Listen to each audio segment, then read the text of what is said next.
ഭാരതത്തിലെ ഏറ്റവും വലിയ യുവജന പ്രസ്ഥാനം കേരളത്തിലെ യുവജന താൽപര്യം മുൻനിർത്തി ഈ PSC ഓഫീസിന് മുന്നിൽ ചരിത്രപരമായ ഒരു സമരത്തിന് ഇന്ന് തുടക്കം കുറിക്കുകയാണ്. കേരളത്തിലെ ഞാൻ നിൽക്കുന്ന PSCയെ സംബന്ധിച്ച് ഇന്ന് കേരളത്തിൽ ഒരു പൊതുധാരണയുള്ളത് കേരളത്തിലെ ഏറ്റവും വലിയ തട്ടിപ്പ് കേന്ദ്രമാണ് ഈ PSC. അതുകൊണ്ടാണ് യുവമോർച്ച ആവശ്യപ്പെടുന്നത് PSC എന്ന് പറയുന്ന ഈ തട്ടിപ്പ് കേന്ദ്രത്തെ പിരിച്ചുവിട്ടുകൊണ്ട് കഴിഞ്ഞ ഏറ്റവും കുറഞ്ഞത് കഴിഞ്ഞ 10 വർഷക്കാലത്തെ PSCയുടെ നടപടിക്രമങ്ങളെ സംബന്ധിച്ച് PSCയുടെ പരീക്ഷാ നടത്തിപ്പുകളെ സംബന്ധിച്ച് കേരളത്തിലെ പൊതുസമൂഹത്തിന് ബോധ്യം വരുത്തക്ക രീതിയിൽ നിഷ്പക്ഷമായ ഒരു അന്വേഷണം ഈ സംസ്ഥാനത്ത് അനിവാര്യമായി മാറിയിരിക്കുന്നു. കേരളം ഭരിച്ച 2 മുന്നണികളും വ്യാപകമായ ക്രമക്കേടുകൾക്ക് PSCക്ക് മുന്നിൽ സാക്ഷ്യം വഹിച്ചിട്ടുണ്ട്.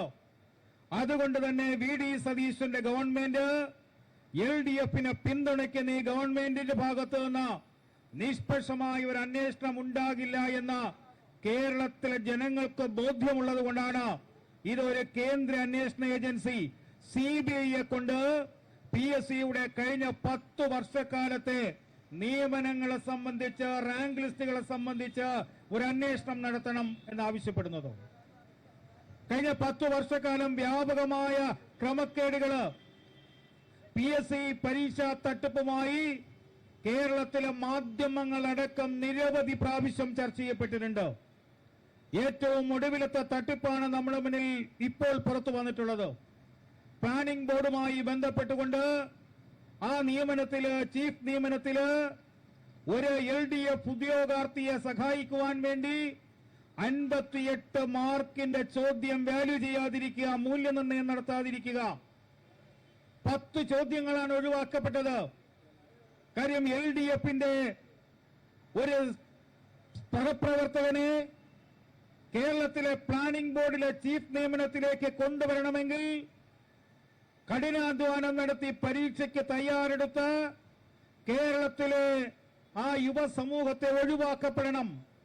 പാർട്ടി താൽപര്യം PSC പരീക്ഷാ നടത്തിപ്പിൽ പോലും നടപ്പിലാക്കണമെന്നുള്ള PSCയുടെ ചെയർമാൻ അടക്കമുള്ളവരുടെ തീരുമാനം.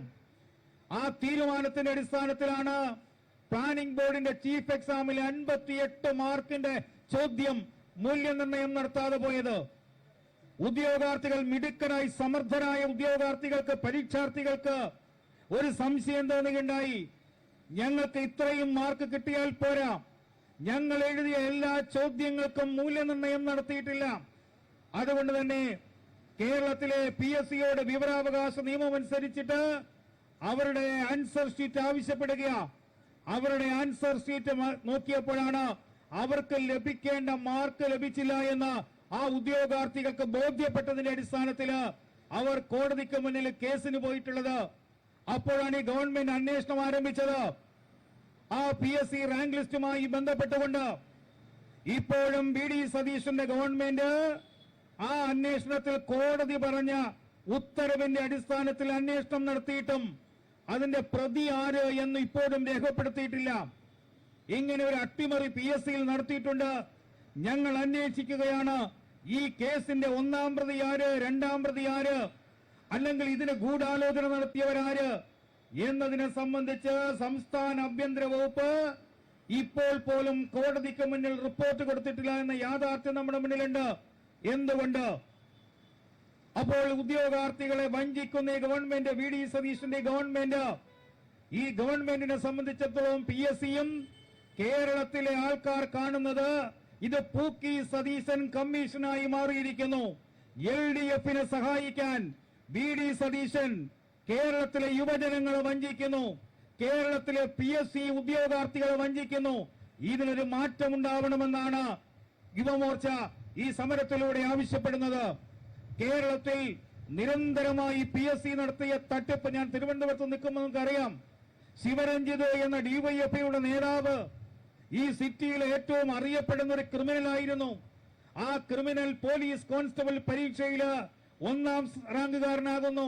നൈസാം 2-ാം റാങ്കുകാരൻ. ഇവിടുത്തെ പ്രാദേശിക DYFയുടെ നേതാക്കന്മാരാ. പിണറായിയുടെ കാലഘട്ടത്തിൽ നടത്തിയ PSC പരീക്ഷയാ. ഒരു അടിപിടി കേസിൽ കുത്തുകേസിൽ അകത്തായപ്പോൾ പോലീസുകാർക്ക് സംശയം, ഇയാൾ എങ്ങനെ PSC കോൺസ്റ്റബിൾ പരീക്ഷയിൽ 1ാം റാങ്കുകാരനായി? ആ അന്വേഷണം നടത്തിയ അദ്ദേഹത്തിന്റെ വീട് പരിശോധിക്കുമ്പോൾ സർവകലാശാലയുടെ ആൻസർ പേപ്പറുകളും ചോദ്യ പേപ്പറുകളും സീലും അടക്കം ആ ശിവരഞ്ജിത്തിന്റെ വീട്ടിൽ നിന്ന് കണ്ടെടുക്കേണ്ടായി. പിണറായിയുടെ പോലീസ് തുടർന്ന് എന്ത് നടപടിയെടുത്തു ഈ കേസുമായി ബന്ധപ്പെട്ടുകൊണ്ട്? അങ്ങനെ നിരവധി കേസുകളുണ്ട്. കഴിഞ്ഞ LDF ഗവൺമെന്റ് കാലഘട്ടത്തിൽ കേരളത്തിലെ നിയമസഭാ സെക്ഷന്റെ അവസാനം ഇന്നത്തെ മുഖ്യമന്ത്രി അടക്കം ചോദ്യങ്ങൾ ചോദിക്കേണ്ടായി. നിങ്ങൾ എത്ര പിൻവാതിൽ നിയമനം നടത്തിയിട്ടുണ്ട് എന്നതിനെ സംബന്ധിച്ച് ഔദ്യോഗിക കണക്കനുസരിച്ചിട്ട് ഏതാണ്ട് 1.5 ലക്ഷം പേരെ പിണറായി ഗവൺമെന്റ് കാലഘട്ടത്തിൽ പിൻവാതിൽ നിയമനം വിവിധ വകുപ്പുകളിൽ നടന്നിട്ടുണ്ട്.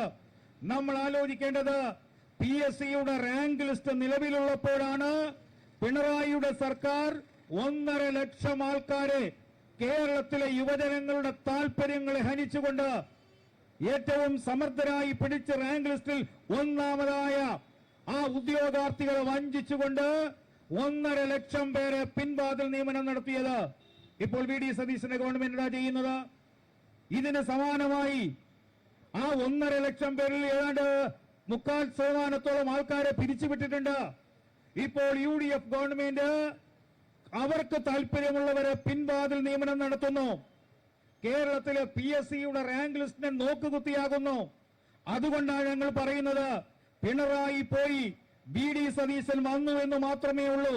നിങ്ങളുടെ നയങ്ങളിൽ, നിങ്ങളുടെ ഭരണരംഗങ്ങളിൽ ഒരു മാറ്റവും ഉണ്ടായില്ല. കേരളത്തിലെ ജനങ്ങളെ വഞ്ചിക്കുന്ന തരത്തിലേക്ക് നിങ്ങൾ മാറിയിരിക്കുന്നു. കഴിഞ്ഞ ഒരാഴ്ചയ്ക്ക് മുമ്പ് ഞാനും മനു പ്രസാദും അടക്കമുള്ള യുവമോർച്ചയുടെ നേതാക്കന്മാർ കേരളത്തിലെ സെക്രട്ടേറിയറ്റിന് മുന്നിൽ നടത്തിയ ഒരു സമരം, LD റാങ്ക് ഹോൾഡേഴ്സിന്റെ സമരം, അവിടെ LP റാങ്ക് ഹോൾഡേഴ്സിന്റെ സമരം, അധ്യാപകർ അവർക്ക് നിയമനം കിട്ടാൻ വേണ്ടി റാങ്ക് ലിസ്റ്റിൽ ഒന്നാമതായിട്ടും അവരെ നിയമിക്കുന്നില്ല.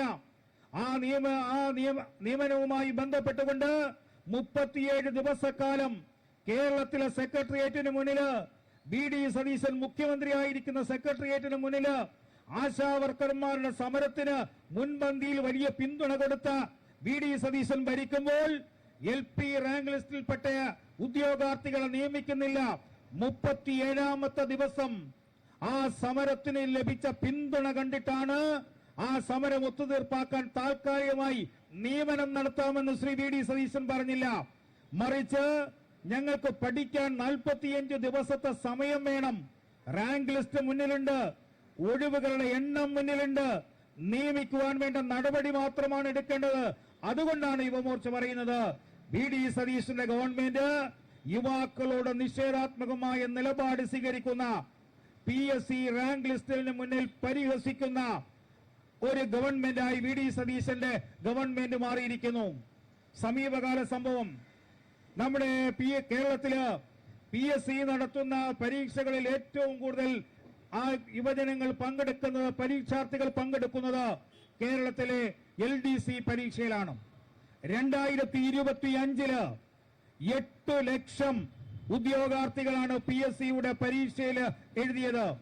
നിങ്ങൾ എത്ര പേര് അഡ്വൈസ് ചെയ്തു? ഔദ്യോഗിക രേഖ അനുസരിച്ച് 1800 പേരെ മാത്രമാണ് 2025 PSC റാങ്ക് ലിസ്റ്റിൽ നിന്ന് നിങ്ങൾ നിയമിച്ചിട്ടുള്ളത്. അതിന് തൊട്ടു മുമ്പ് 2022 അന്നത്തെ LDC റാങ്ക് ലിസ്റ്റിൽ നിന്ന് 12,000 പേർക്ക് നിങ്ങൾ അഡ്വൈസ് കൊടുത്തപ്പോൾ 3 വർഷം പിന്നിടുമ്പോൾ 8 ലക്ഷം പേരെഴുതിയ ഒരു PSC പരീക്ഷയില് കേവലം 1800 പേരെ മാത്രം നിയമിക്കുക, അവർക്ക് മാത്രം അഡ്വൈസ് കൊടുക്കുക. അതുകൊണ്ടാണ് ഇവിടെ സൂചിപ്പിച്ചത്, കേരളത്തിലെ ഓരോ വകുപ്പ് തിരിച്ച് എത്ര ഒഴിവുകളുണ്ട് എന്ന് പരസ്യപ്പെടുത്താൻ VD സതീശന്റെ ഗവൺമെന്റ് തയ്യാറുണ്ടോ? നിങ്ങൾ 10 വർഷക്കാലം പ്രതിപക്ഷത്തിരുന്നപ്പോൾ കേരള നിയമസഭയ്ക്കകത്തും പുറത്തും നിങ്ങൾ ആവർത്തിച്ച് ചോദിച്ചിട്ടുണ്ട്, PSC റാങ്ക് ലിസ്റ്റിലെ ഒഴിവുകൾക്കനുസരിച്ച് എന്തുകൊണ്ട് നിയമനം നടത്തുന്നില്ല എന്നടക്കം. പിൻവാതിൽ നിയമനത്തെ സംബന്ധിച്ച് നിങ്ങൾ ഈ സംസ്ഥാനത്ത് വ്യാപകമായ സമരം നടത്തിയിട്ടുണ്ട്.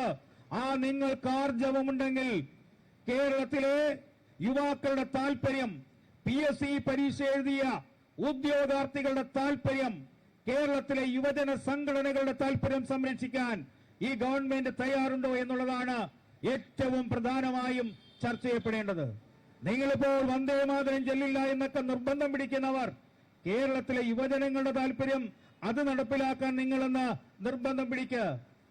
രജിസ്ട്രേഷനിലൂടെ ഭാരതീയ പൗരത്വം നേടിയിട്ടുള്ളവർ നയിക്കുന്ന ഒരു പ്രസ്ഥാനത്തിന്റെ മുഖ്യമന്ത്രിയിൽ നിന്ന് ഞങ്ങൾ യുവാക്കൾ നീതി പ്രതീക്ഷിക്കുന്നില്ല എന്ന യാഥാർത്ഥ്യവും ഞങ്ങൾക്കറിയാം.